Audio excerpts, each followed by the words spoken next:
Ableton Live 12 has a pretty large amount of new features, especially once you get down to all the minor changes. So I thought it'd be useful, as we've had the beta version for quite a while now, to give you a summary of our top 10 new features at this point. Coming in at number 10 is CC Control. This is a handy MIDI effect device which is designed primarily as a way of sending MIDI data to a hardware synth you have in your studio. So it's particularly cool for people with hardware, but also has some really interesting potential for mouse producers too.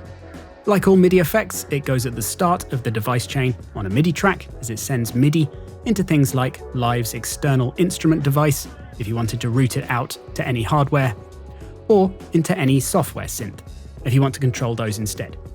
As default, it has mod wheel, pitch bend, pressure, and sustain as the first 4 controls, so the kinds of things you find on dynamic keyboards with aftertouch and a sustain pedal, with the other 12 controls being freely assignable to any other type of MIDI data.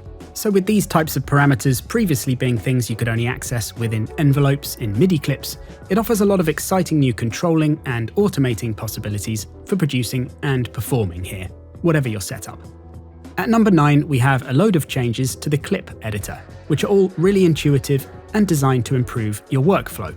A lot of the main editing parameters and settings, which were previously a bit buried perhaps in the tabs in Live 11, are now brought out into the main editor space, with grid size in the top corner, and then these new tabs at the top for switching between the different display modes of notes or sample when working with audio, and envelopes for modulation, and also MPE if you're into that. And these tabs can be switched using the Alt-Tab keyboard shortcut, so a lot easier than before.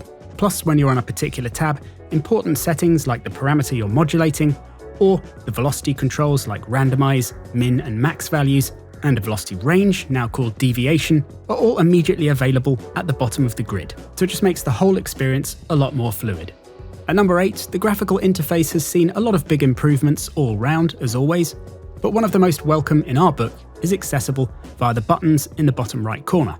Whether you're in session or arrangement view, you have these 3 buttons for mixer, device, and clip display. Yep, you can now show the mixer in arrangement view. Very cool. But on top of this, you have the ability to display devices and clips at the same time, rather than toggling between them, with independent show and hide switches.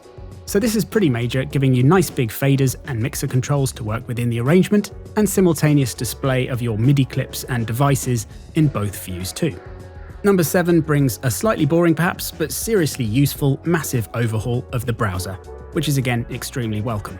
No longer will you find yourself limited to the 7 collections and basic search bar of Live 11. Now you have a browser complete with comprehensive tagging abilities. So once you've chosen either the whole library with all, or any of the categories, you can then use the filters to choose what it is you're looking for, be it a specific drum or type of lead, as well as characteristics like dark or distorted, and so on. And this is completely customizable too, with the edit switch, meaning you can add and remove tags on anything, as well as create your own too. You also now get arrows for going back and forward through the browser history, which is another really nice touch for making sure you don't lose any searches. At number 6, the first new instrument on the lineup, and it's not a brand new one, but instead the 3rd version of Robert Henke or Monolake's mighty Granulator. Now, if you've not seen this in its previous iterations, then you definitely should have, as it's a really awesome one, and granular synthesis is quite possibly my favourite type of sound design, as it can get some incredible results for all types of patches. Granular synthesis begins by importing a sound, so it's a bit like a sampler in that respect, but beyond that it becomes more like a wavetable synthesizer, in that the sample can be played back in much more obscure ways, mostly down to the minute portions of the sample that can be played in various directions and with multiple streams all overlapping with each other. So it's perfect for glitchy sounds, but can be great for slightly original twists on simpler sounds too. And it's amazing the very different directions you can take the same sample in. Keep an eye on our channel for more coverage of this one. Number 5 is Meld, a new instrument for suite owners, so not standard or essentials live customers. Initial impressions were that it's kind of a cut-down version of Wavetable, in that you have 2 oscillators with similar capabilities and switchable modes. However, although there are fewer modes on offer in Meld and no interactive displays, the oscillator modes aren't all wavetables, but are a pretty cool and diverse mix of things, offering some of the most sought-after patches and characteristics with sub, sync, swarm, and squelch, as well as some more bonkers FX stuff too. The two engines run in parallel with all their own controls, but envelope modulation can be linked. And there's some really nice filtering options in addition to a wide array of modulation via the two matrices, which have a handy copy button for pasting from one engine to the other. And you've got MPE support here too, so anyone with an MPE controller will be particularly happy to see that. All in all, it's a nice addition to the suite library, and I'm looking forward to hearing the patches that come with this one when 12 is released. Number 4 could easily be my number 1, as I absolutely love this effect. It's called Raw, and it's a multiband distortion effect. Apart from drum bus, this is the first time multiband distortion like this has been available in Live's factory effects, and in fact, this was described in the certified trainer announcement as drum bus for everything else. And as it happens, I've already been using drum bus on lots of other sounds as it's such a good effect, so I was really excited about Raw and definitely not disappointed when I got to know it. Previously, I'd have to grab third-party plugins for carrying out this kind of processing, which is essential if wanting to bring sounds to life in a mix. So even before you get into the massively extensive modulation options in the effect, which allow you to create shifting layers of textural movement in different parts of the spectrum, it's already a significant go-to effect to have in the library.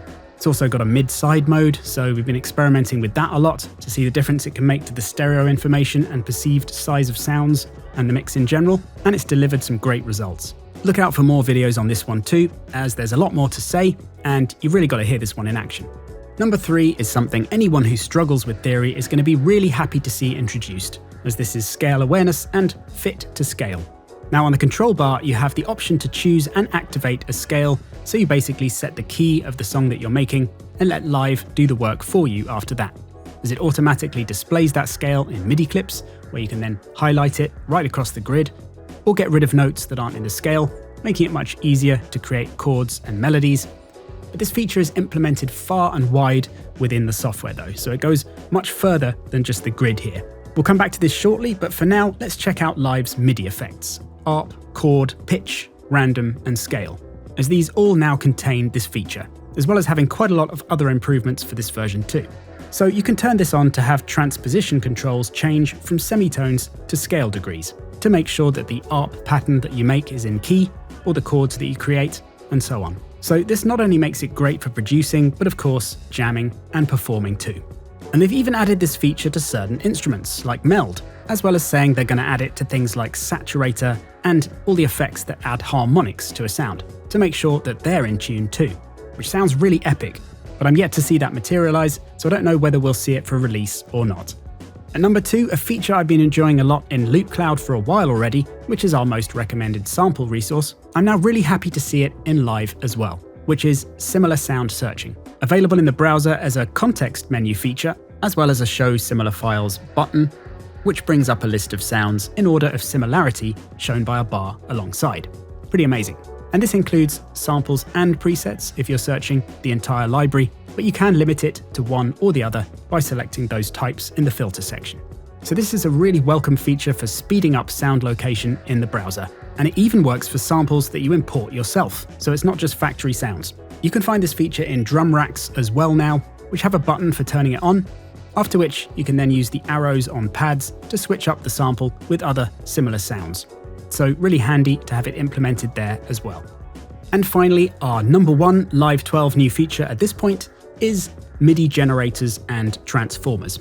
Whilst tools on the device chain have long been around, to actually have tools for creating notes and a more extensive range for transforming them in the editor itself is a pretty big deal.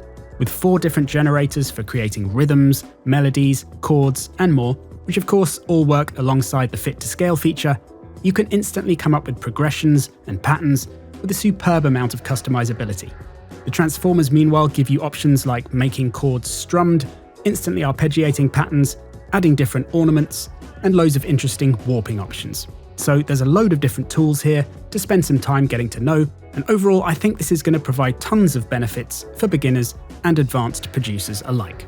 Now, if you already saw some announcements, then you might have noticed that we haven't included 2 pretty major things, which are the expansion of tuning to allow systems other than the Western ones, with Turkish and Persian options, for example, that can be dropped into a set once tuning has been turned on, and then the project switches to that tuning, forgetting about whatever scale settings were there, and allowing melodies and patterns with that particular tuning to be made now. So this is pretty wild and radical for a DAW, and huge if you make music in these styles, but since we don't, it hasn't made it into our top 10.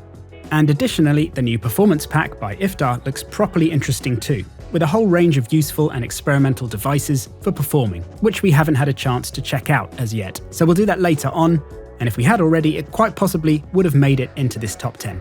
In any case, I hope you enjoyed this video, and be sure to subscribe for lots more videos and deep dives into many of the Live 12 areas that we introduced in this session. And don't forget to check out the offers that we have running at Producertech.com if you'd like to learn to produce music with us. See you soon.